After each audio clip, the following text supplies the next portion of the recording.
Russia's military says it has captured the Ukrainian salt mine town of Soledar after a long battle, calling it an important step for its offensive. The victory would allow Russian troops to push on to the nearby city of Bakhmut and cut off the Ukrainian forces there, a spokesman said. This was a very confident and ambitious statement from Moscow. But Ukrainian officials said the fight for Soledar was still going on and accused Russia of information noise. The battle for Soledar has been one of the bloodiest of the war. The town is relatively small, with a pre-war population of just 10,000, and its strategic significance is debatable. But if it is confirmed that Russian forces have seized control of it, then there will likely be a big sigh of relief in the Kremlin. Divisions have emerged between regular Russian forces and the notorious Russian Wagner paramilitary group throughout the battle, with a jealous turf war developing over who should take credit for the advance.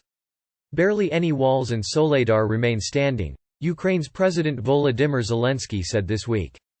Describing almost apocalyptic scenes, he spoke of the nearby terrain as scarred by missile strikes and littered with Russian corpses.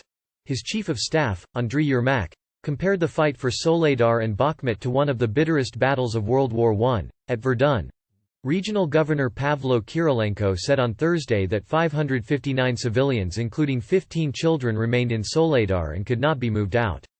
The town's significance for the Russian military is disputed by military analysts because of its relatively small size. The US-based think tank Institute for the Study of War said while it was likely that Russian forces had captured Soledar, it did not believe they would then be able to go on to encircle Bakhmut. Nevertheless, if it becomes clear that Russia has taken it, then that will be seen in Moscow as progress, even a victory.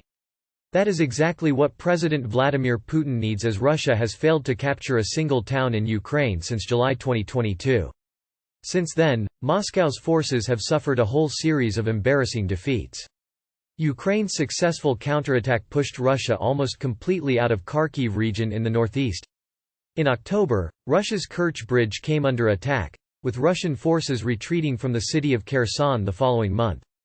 The southern port city had been the only regional capital that Russia had managed to seize since the invasion began.